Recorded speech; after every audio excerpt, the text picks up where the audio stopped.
Hello friends, welcome to Sugan's cookery. இன்றைக்கி நம்ம பார்க்க போகிறது ரொம்ப ஈஸியான, அதே சமயத்தில் ரொம்ப டேஸ்டியான எக் மசாலா மேகி ரெசிபி தாங்க பார்க்க போகிறோம். அது செய்கிறதுக்கு ஒரு கடாயில் 1 டேபிள் ஸ்பூன் எண்ணெய் ஊற்றிக்கோங்க.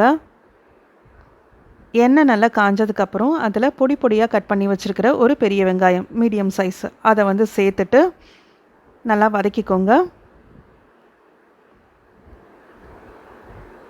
வெங்காயம் ஓரளவுக்கு வதங்கினதுக்கப்புறம் ஒரு குட்டி தக்காளி அதை குட்டி குட்டியாக கட் பண்ணி அதையும் இது கூட சேர்த்துக்கோங்க.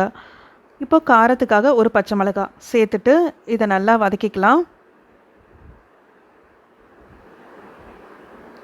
வெங்காயம் தக்காளி ஓரளவுக்கு நல்லா வதங்கினதுக்கப்புறம் இது கூட உப்பு, 1/4 டீஸ்பூன் பெருஞ்சீரகத்தூள் சேர்த்து அதையும் நல்லா வதக்கிக்கோங்க.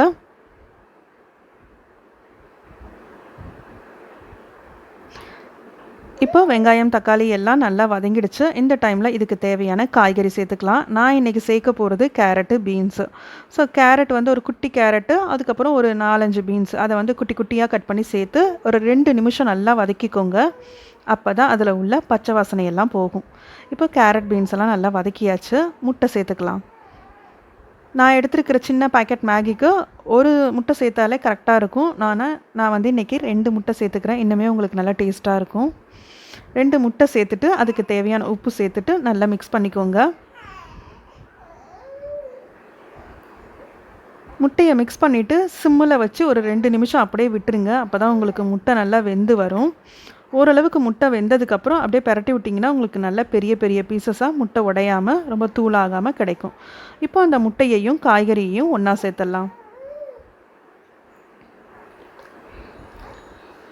இப்போ முட்டை ஓரளவுக்கு நல்லா வெந்துருச்சு. இந்த டைமில் 1 டம்ளர் நான் தண்ணி சேர்த்துக்கிறேன். நம்ம மேகிக்கு தேவையான தண்ணி சேர்த்துட்டு இது எல்லாத்தையும் நல்லா கலக்கிக்கோங்க.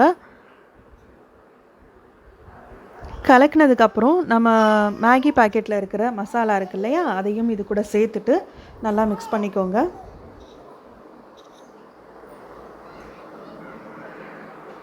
இதை நல்லா மிக்ஸ் பண்ணதுக்கப்புறம் இந்த தண்ணி நல்லா கொதி வரட்டும். அது வரைக்கும் வெயிட் பண்ணலாம். இப்போது தண்ணி நல்லா கொதிக்க ஆரம்பிச்சிருச்சு. இந்த டைமில் நம்ம எடுத்து வச்சுருக்கிற மேகி அதை இதில் சேர்த்துட்டு ஆஸ் யூஷுவல் எப்போதும் போல தாங்க ஒரு 5 நிமிஷம் வெயிட் பண்ணுங்கள். ஓரளவுக்கு நல்லா வெந்ததுக்கப்புறம் இதை அப்படியே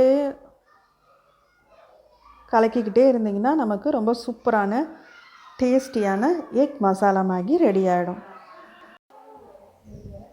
இப்போது இதில் இருக்கிற தண்ணி எல்லாம் வற்றி மேகியும் நல்லா வெந்துருச்சு. அவ்வளோதாங்க, நம்மளோட எக் மசாலா மேகி ரொம்ப சூப்பராக ரெடி ஆகிடுச்சு. இது செய்கிறதுக்கு ஜஸ்ட்டு ஒரு 5 நிமிஷம் தான் ஆகும். இதே மாதிரி நீங்களும் செஞ்சு பாருங்கள். இந்த வீடியோ பிடிச்சிருந்ததுன்னா வீடியோவை லைக் பண்ணுங்கள்.